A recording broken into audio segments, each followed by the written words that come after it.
The name of the topic is, do you really want to be a Jain? May sound contradictory, trying to steer away people from being a Jain.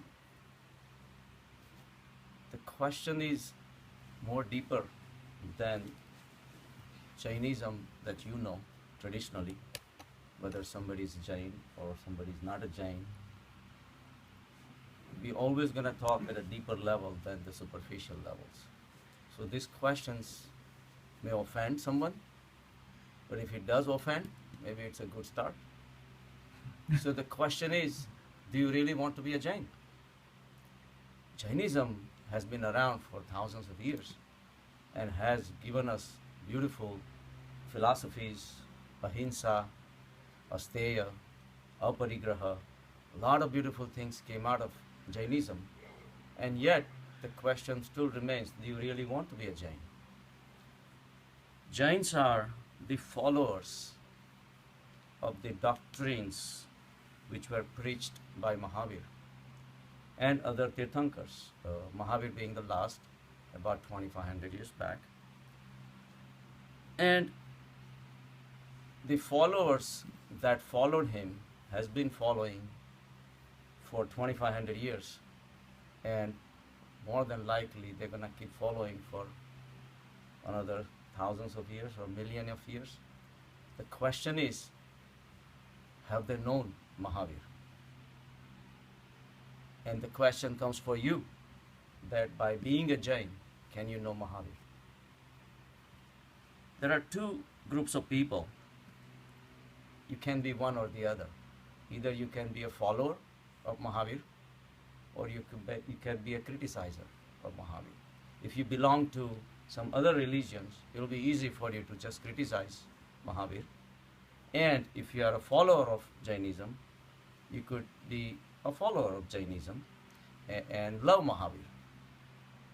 The problem is, either the followers or the criticizers of Mahavir do not know Mahavir at all.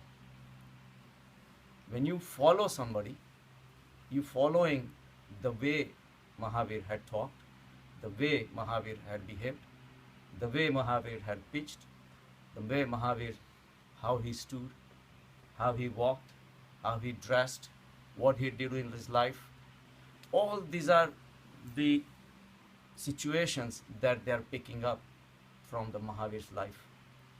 How Mahavir was Vardhaman when he was born, and then how he became Mahavir, what kind of tap he did, and after he became Mahavir, what he did, how much money he gave up, how many horses he gave up, and you're going to be praising all these things the rest of your life. The question is, by doing that, could you know Mahavir? Mahavir was originally Vardhaman. What converted him to be a Mahavir is a totally different ballgame. By following his actions, by copying his actions, and by worshipping him and doing the puja and the rituals, quoting all the mantras, is that going to teach you who Mahavir was? Chances are not. Because you are already biased. First of all, the fact that you are born in a Jain family and you considering yourself a Jain, that is the most ridiculous thing you can ever think of. Because being a Jain, true Jain, is totally different than being born in a family called Jain family. At the same time, when you are criticizer of Mahavir or Jainism or those doctrines, that means you have something against Jainism, and that means you are already biased by your other opinions about Jainism before you even know about Jainism, because you already follower of some other religion. Say you are bringing Hinduism or Christianity or any other religion you can think of, you bring it up to the, evaluating the Jainism, then you're going to be criticizing, oh, Jainism does not have this. So both the minds are biased mind. With the biased mind, you cannot reach anywhere. What you really need is a scientific mind. A scientific mind which is not a preconditioned mind. You have to have a totally blank mind with an intention to know Jainism, intention to understand Jainism, and ultimately assimilate yourself into Jainism. So lovers of Mahavir cannot know Mahavir because they already love him. What else is there? You are born in a Jain family. The parents tell you that you are a Jain, so your God is secured, your ways of lives are secured.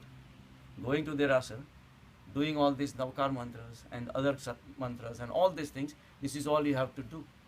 As long as that satisfies your parents, you are happy.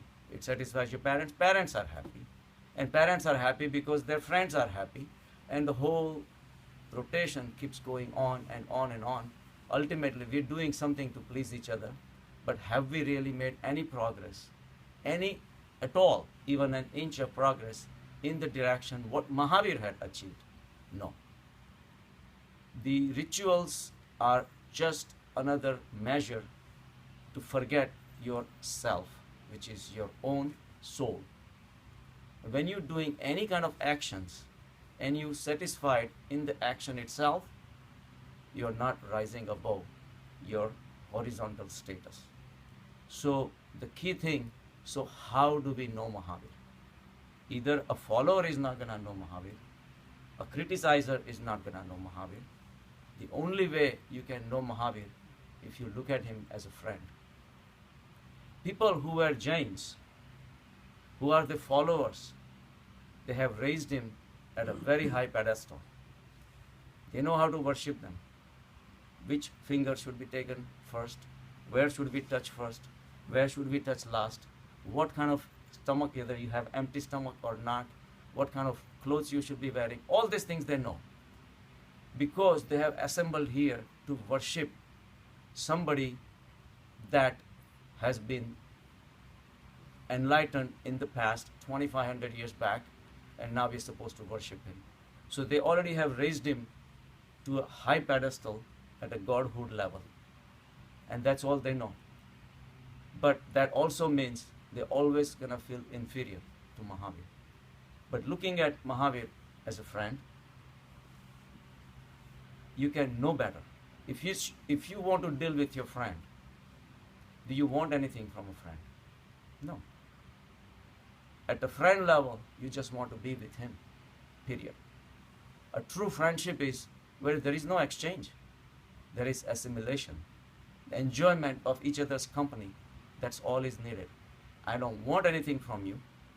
I don't have to give you anything to be your friend. All those sansaric relationships stops, then a true friendship starts. So the same level, when you become a lover of Mahavir, you're bringing down yourself and him to your own level. And now you want to exchange friendship with him, to know where he stands, why he did what he did, try to understand what is going on, how he reached to the conclusions that ahimsa paramo dharma. Why? Why ahimsa is a param dharma? Why aparigraha is a param dharma? Why satya? Why asteya? Asteya is non-stealing. Why all those things are important?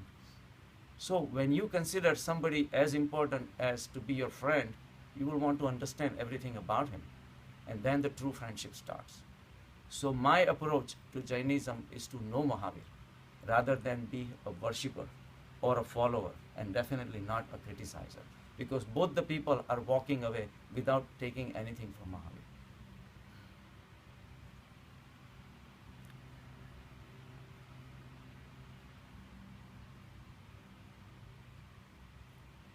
So Mahavir's life we can equate to a lamp. Like there is a lamp which is sitting there idle, not doing anything.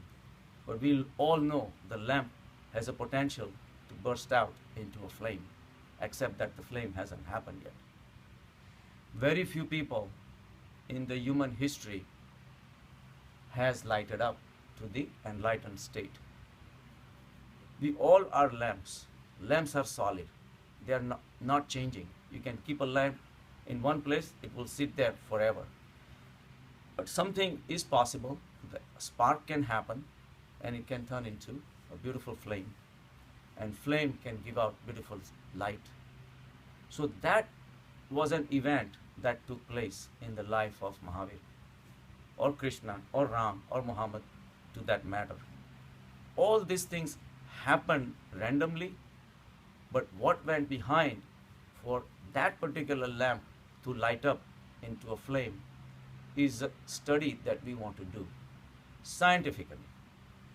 Scientific approach to anything will take you somewhere. But a dead approach of just following the rituals and routines of borrowed ideas and borrowed thoughts from other people is not going to take you anywhere. You want to have that spark happening in your life. You want to light up and ultimately reach to the state of enlightenment. So that is our goal in learning from Mahavir. There are so the question is, if you want to become a Jain, then you have to follow the doctrines taught by him and all the rules and regulations of Jainism, which may be good, which may be bad, but the question is, you're going to be caught up, and then you also are remaining at a lamp level. The flame is not going to spark in your life. Once you decide that you are a Jain, then your mind is not open anymore. You have made a decision, and that decision binds you up, and then all the things that has to follow as a Jain, you have to follow.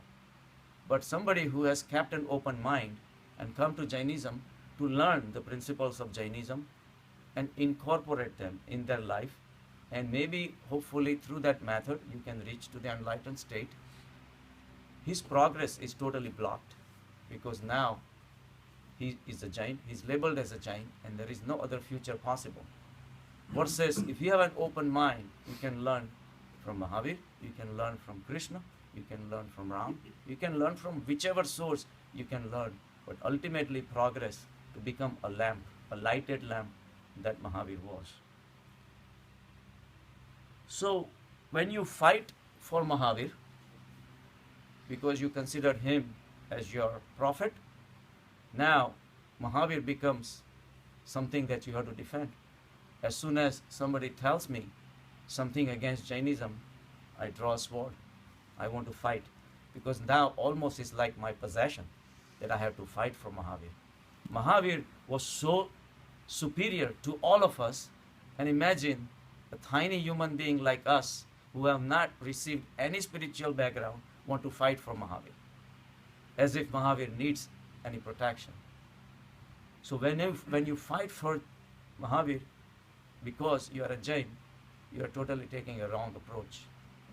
At the same time, when you want to criticize Mahavir, you're ready to fight to anybody who wants to defend Jainism. So you are just fighting. Are you really defending Mahavir, or are you defending your own ego? Because you made that decision to be a Jain, so now your ego is force behind your decision. So that nobody proves your decision to be wrong, now you're going to have to fight because you are a Jain. And somebody made a remark about Jainism. So it is ultimately the battle of the egos.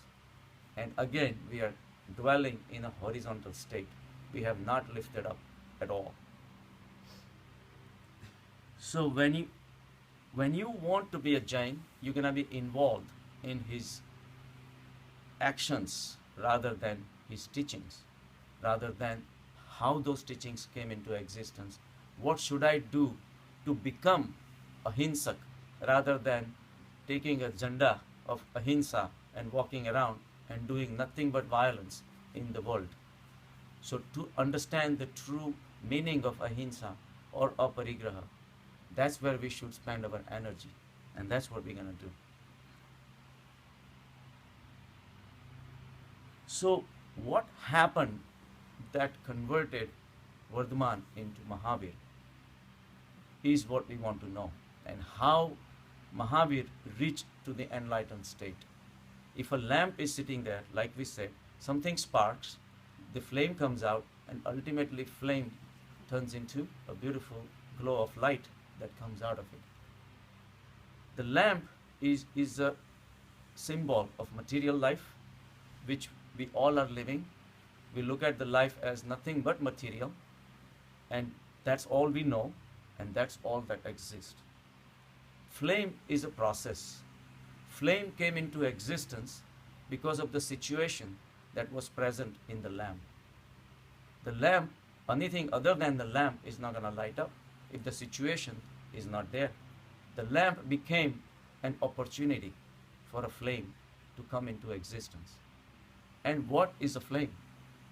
Flame is a constant turning from existence into non-existence.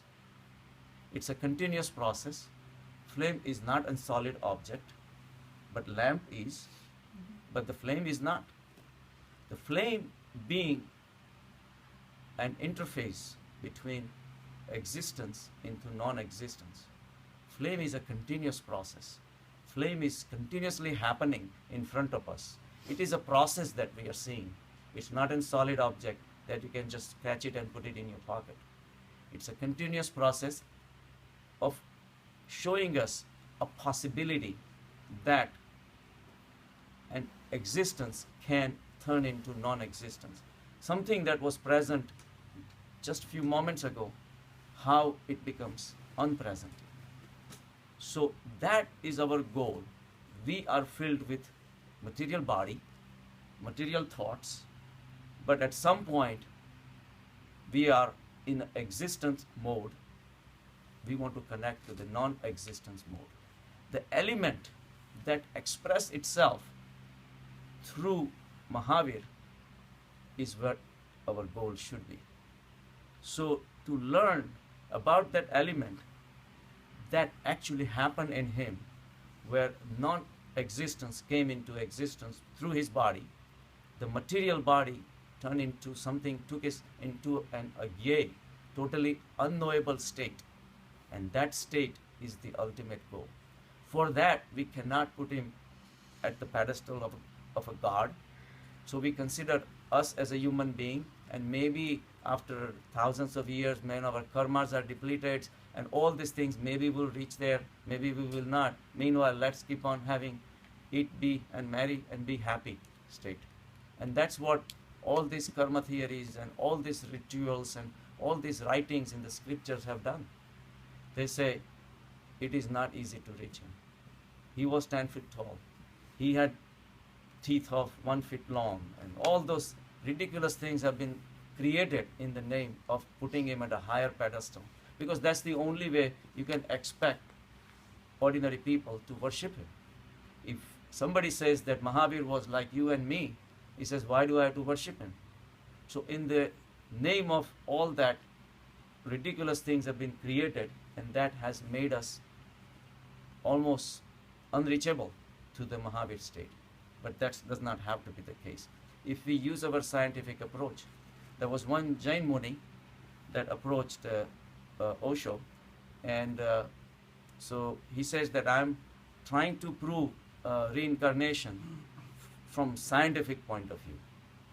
So Osho says, let me take one step back. That you trying to prove reincarnation from scientific point of view, that means your approach is unscientific to begin with. Because science does not make any conclusions before the experiment starts. Science observes, and then whatever results come out, that they declare. And that has to be acceptable to everyone. But you already have a fixed mind that reincarnation exists, and now I want to prove scientifically that reincarnation exists. So you are already biased. You're not going to reach anywhere. So we want to have a scientific approach to Mahavir, rather than believing in him already, that we believe him, that whatever he has said is correct, so that we can take it from there. We are not going to reach anywhere. So we do all the rituals, we do puja, we do all these mantras and all these things. It is just a method to forget your soul. We are involved in so many material actions just to keep our mind occupied. Anything to forget the self. An occupied mind is a barrier from reaching to the state of nirvichar state. Mind, as long as it's occupied, people want to do it. Whether it is going to the bar, drinking, have a few drinks and forget about your day-to-day life stress, or you keep yourself occupied doing the rituals, it's not much different. One may have a worthier goal than the other, but it's not going to take you anywhere. Ultimately, your connection with the soul is the ultimate thing that has to happen to you. Instead of doing that, because that requires a lot of sadhana, that requires us to withdraw from a lot of things that are keeping us occupied, and we don't want to do that sadhana, so we would rather have somebody give us some easy method that keeps us occupied, and in the name of dharma, that we'll keep on doing the rest of our life, so we feel satisfied that we did the right thing. And there, of course, there will be a lot of people available to give you the same and agree with you also. But none of us are reaching anywhere. Ultimately, we have to explore our inner self, and that's where we want to go. So one who wants to forget himself will do puja of Mahavir. But one who wants to be awake and reach to the enlightened state will do sadhana. And that's what we should do. Otherwise, we are wasting our time. We are people who want to do something, like the actions, the rituals. For them, they are using Mahavir as a hook to put their clothes on, basically. And for them, any god will really do. If you pick them up and drop them off some other religion where they are surrounded by other people, eventually, after a few years, they will give up Mahavir easily. And they will pick up Krishna or Ram. We were in Morocco, and they had some Christians before, and then of course it became a Muslim state and 99% Muslims. And I said, what happened to those Christians? Well, they converted into Muslim voluntarily. Now they had to mention voluntarily. So that's what happens. If one god replaces, the other god will do. And if that doesn't work out, other will do too. We are just practicing our ego. We going to Mahavir, and they say, take me out of this Mahasagar, Mahabhav Sagar, take me out of that, this and that. We are begging to Mahavir. We are not doing anything to get out of this Bhav Sagar that we have been going through for all these generations, and all those lives we have been living this sansar, and we keep praying and begging to Mahavir to take, as if he is a savior. Mahavir did not pray to anyone. Mahavir did the soul searching. We don't want to do that. So our ego is looking for something in the form of Mahavir. And the people who hate Mahavir are also practicing their ego, because Mahavir does not meet his criteria or definitions of what a religion should be. So they will come dibble-dabble in Jainism, and they say, no, it doesn't look good, so he walks away, and then he goes back to his own religion. So he already came with a prepared mind that what his likes and what his dislikes are, and that's part of the ego. So the ego is always roaming around. Ego has survived millions of years. It's not going to die out that easily unless we understand exactly what we're doing. So when we like Mahavir, we're practicing our ego. When we hate Mahavir, we're practicing our ego. Only when we try to understand him, we are ready to drop the ego. In fact, the people who are into rituals, who are into the scriptures of Jainism, the reason they are, and the reason they don't want to go inside, because if it comes to face, that supposing some of the statements made by Mahavir turns out to be wrong, what am I going to do? Now my ego is not ready to give up my fixed ideas that I have received from the scriptures. They don't want to accept it, and that's exactly what is happening. All the Jain Munis and all these ridiculous things have been practiced for covering your mouth and covering your nose, and then not caring about other people. They worry about the tiny bugs, but they don't worry about hating each other or whatever, or cheating each other. And the Jain community continues to be rich. There is always a reason. behind it, and nothing, everything is achieved. So the thing is that we have to look at the bigger picture. Then only we can be a true Jain. And who says you want to be a Jain? You want to be a Jina. All Jains are not Jinas, and all Jinas are not necessarily Jains. All enlightened people are Jinas. Whatever part of the society they came from, they all are Jinas. So that's our approach, what it should be.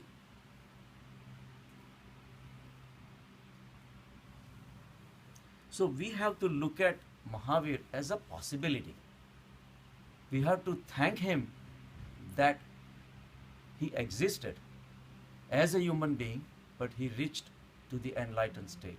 So if anything that you can take away from Mahavir, we have to look at him as a possibility. Because he did it, we also should be able to do. The lamp provided happenings, provided these situations possible to turn into a flame. And flame provides a situation to go into a known. And that's the process we want to go. So we are all, there are so many lamps, there are millions of lamps. We all are lamps, ready to burst into flames. But we are busy comparing with each other. This lamp is better than this lamp. I am better than you.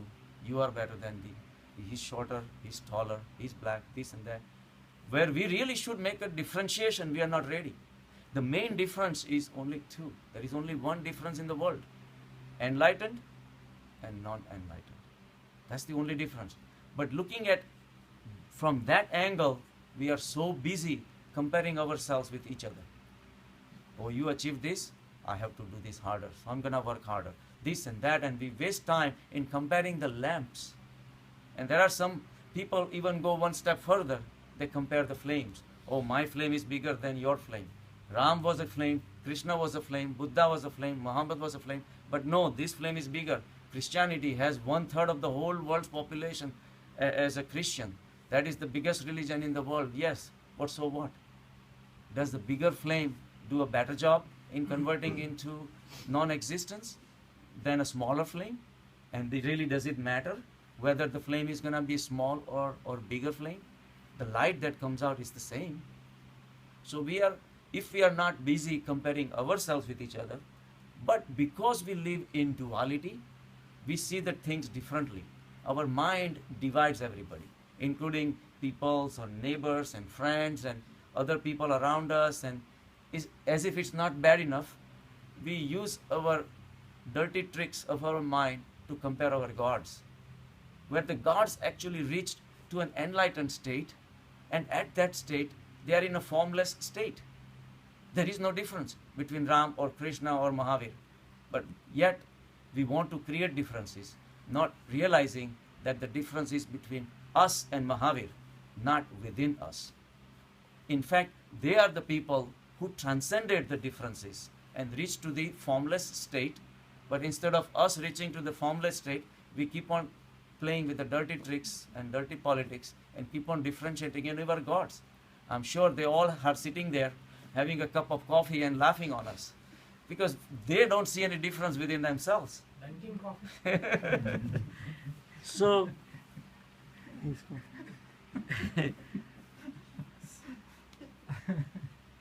in fact, we see the differences because we are biased.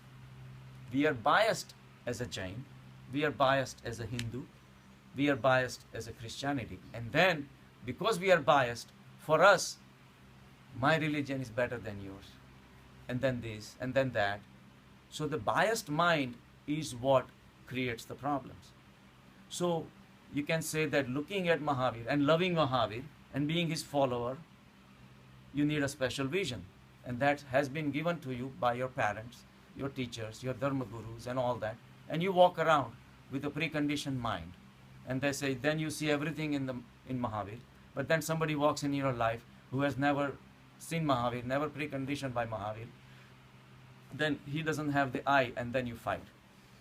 It's almost like Layla Majnu. And the Majnu became like almost crazy going after Layla. Kaz was his name, right? So Qais was his real name, and then later on was called Majnu. Majanu is like a Arabic word, Yeah, right? it's like a fool. I mean, Fool, yeah, right, fool. exactly, right. So they